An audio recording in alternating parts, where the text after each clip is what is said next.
ಗುಜರಾತ್ನ ರಾಜ್ಕೋಟ್ನಲ್ಲಿ ಮತ್ತೊಂದು ಭೀಕರ ದುರ್ಘಟನೆ ನಡೆದಿದೆ. ಇಲ್ಲಿ 12 ಮಕ್ಕಳು ಸೇರಿ 27 ಮಂದಿ ಸಜೀವ ದಹನವಾಗಿದ್ದಾರೆ.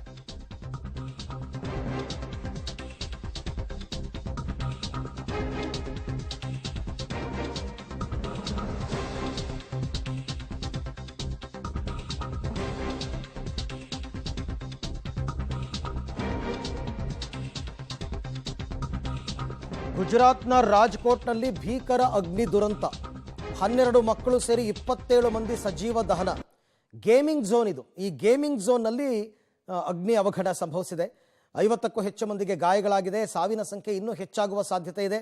ಈಗಾಗಲೇ ಆಸ್ಪತ್ರೆಗೆ ಭೇಟಿ ನೀಡಿದ್ದಾರೆ ಮುಖ್ಯಮಂತ್ರಿ ಭೂಪೇಂದ್ರ ಪಟೇಲ್. ಅತ್ತ ಅವಘಡಕ್ಕೆ ಆಘಾತ ವ್ಯಕ್ತಪಡಿಸಿದ್ದಾರೆ ಪ್ರಧಾನಿ ನರೇಂದ್ರ ಮೋದಿ ಅವರು. ಗೇಮಿಂಗ್ ಝೋನು ಕ್ಲೋಸ್ಡ್ ಸರ್ಕ್ಯೂಟ್ನಲ್ಲಿ ಇರ್ತಕ್ಕಂಥದ್ದು. ಅಲ್ಲೇನಾದರೂ ಈ ಥರ ಬೆಂಕಿ ಹತ್ಕೊಂಡ್ಬಿಟ್ರೆ ಸಡನ್ನಾಗಿ ಎಲ್ಲರೂ ಹೊರಗೆ ಬರೋಕ್ಕೂ ಆಗಲ್ಲ. ದೃಶ್ಯದಲ್ಲಿ ತಾವೀಗ ಗಮನಿಸ್ತಾ ಇದ್ದೀರಾ. CM ಭೂಪೇಂದ್ರ ಪಟೇಲ್ ಭೇಟಿ ಕೊಟ್ಟು ಮಾಹಿತಿಯನ್ನು ಪಡಿತಾ ಇರತಕ್ಕಂಥದ್ದು. ಮತ್ತೊಂದು ಕಡೆ ಪ್ರಧಾನಿ ಮೋದಿಯವರು ಕೂಡ ಆಘಾತ ವ್ಯಕ್ತಪಡಿಸಿದ್ದಾರೆ. 12 ಮಕ್ಕಳು ಸೇರಿ ಒಟ್ಟು 27 ಜನ ಮೃತಪಟ್ಟಿರೋದು. ಇದು ಮತ್ತೊಂದು ಅಗ್ನಿ ದುರಂತ. ಒಂದು ಕಡೆ ದೆಹಲಿಯ ಬೇಬಿ ಕೇರ್ ಸೆಂಟರ್, ಅಲ್ಲೂ ಅಗ್ನಿ ದುರಂತ. 7 ಮಕ್ಕಳು ಸಾವನ್ನಪ್ಪಿದ್ದಾರೆ. ಇದು ಗೇಮಿಂಗ್ ಝೋನ್ ಗುಜರಾತ್ನ ರಾಜ್ಕೋಟಲ್ಲಿರೋದು. ಇಲ್ಲಿ 27 ಜನ ಮೃತಪಟ್ಟಿದ್ದಾರೆ. ಸಾಲು ದುರಂತಗಳ ಸುದ್ದಿ. ಬಟ್ ಎಚ್ಚರಿಕೆಯಿಂದಿರಬೇಕು. ಇಂಥ ಘಟನೆಗಳಾದಾಗಲೂ ಕೂಡ ತುಂಬ ಇದಾಗುತ್ತೆ. ಮತ್ತಷ್ಟು ಮಾಹಿತಿ ನನ್ನ ಕೊಲೀಗ್ ಶಬೀರ್ ಅವರಿಂದ ಪಡ್ಕೊಳ್ಳೋಣ. ಶಬೀರ್, ಇದು ಯಾವಾಗ ನಡೆದಿರೋದು? ಇದ್ರ ಬಗ್ಗೆ ಏನಿದೆ ಡೀಟೇಲ್ಸ್? ಅರವಿಂದ್, ಇದು ನಿನ್ನೆ ಸಂಜೆ ಆಗಿರುವಂತ ಘಟನೆ ಆಗಿರುವಂತದ್ದು. AC ಬ್ಲಾಸ್ಟ್ ನಿಂದ ಈ ಘಟನೆ ಆಗಿದೆ ಅನ್ನುವಂತ ಮಾಹಿತಿಗಳು ಈಗ ಸದ್ಯಕ್ಕೆ ಬರ್ತಾ ಇರುವಂತದ್ದು. ಒಟ್ಟು 27 ಮಂದಿ ಸಾವನ್ನಪ್ಪಿರುವಂತದ್ದು. ಇದರಲ್ಲಿ 12 ಜನ ಮಕ್ಕಳಿದ್ದಾರೆ ಅನ್ನುವಂತ ಮಾಹಿತಿಗಳು ಕೂಡ ಇದಾವೆ. ಈಗ ಎಲ್ಲ ಮೃತದೇಹಗಳನ್ನ ಹೊರಗಡೆ ತೆಗೆದು ಅದನ್ನ ಪೋಸ್ಟ್ ಮಾರ್ಟಂಗೆ ಕೂಡ ಕಳಿಸ್ಕೊಡ್ಲಾಗಿರುವಂತದ್ದು. ಈಗ ಸ್ಥಳಕ್ಕೆ CM ಭೂಪೇಂದ್ರ ಪಟೇಲ್ ಅವರು ಮತ್ತೆ ಗೃಹ ಸಚಿವರು ಕೂಡ ಬಂದು ಸ್ಥಳ ಪರಿಶೀಲನೆಯನ್ನ ಮಾಡ್ತಿದ್ದಾರೆ. ಮತ್ತೆ ವಿಶೇಷ ತನಿಖೆಯನ್ನ ಮಾಡಬೇಕು ಅನ್ನುವಂತ ನಿಟ್ಟಿನಲ್ಲಿ SIT ಯನ್ನ ಕೂಡ ಈಗ ರಚನೆ ಮಾಡಿರುವಂತದ್ದು.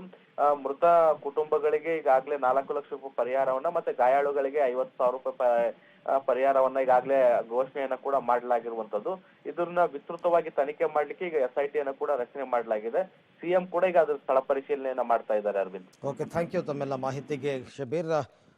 ಸೊ ಮತ್ತೊಂದು ಅಗ್ನಿ ದುರಂತ ಗುಜರಾತ್ನ ರಾಜ್ಕೋಟ್ನಲ್ಲಿ ಸಂಭವಿಸಿರುವಂಥದ್ದು. ನಿನ್ನೆ ಸಾಯಂಕಾಲ ಗೇಮಿಂಗ್ ಝೋನ್ನಲ್ಲಿ ಯಾವುದೋ AC ಅಂತ ಹೇಳ್ತಾರೆ ಅಥವಾ ವಿದ್ಯುತ್ ಶಾರ್ಟ್ ಸರ್ಕ್ಯೂಟ್ ಅಂತ ಹೇಳ್ತಾರೆ. ಕಾರಣ ಏನಾದರೂ ಇರಲಿ, ಬಟ್ ನಡೆದಿರುವಂತಹ ದುರ್ಘಟನೆಯಲ್ಲಿ 27 ಜನ ಮೃತಪಟ್ಟಿದ್ದಾರೆ.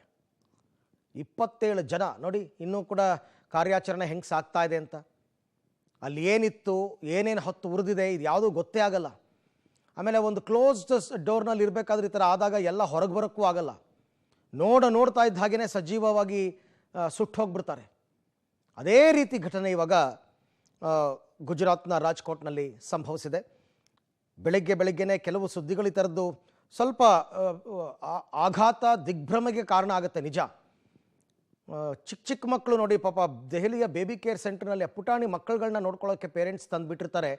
ಅಲ್ಲಿ ಶಾರ್ಟ್ ಸರ್ಕ್ಯೂಟ್ ಆಗಿ 7 ಮಕ್ಕಳು ಸಾವನ್ನಪ್ತವೆ ಅಂತಂದರೆ ಆ ಪೋಷಕರ ಸ್ಥಿತಿಗತಿ ಹೇಗಿರಬೇಕು ಅಂತ ನಾವು ಅರ್ಥ ಮಾಡ್ಕೋಬೇಕು.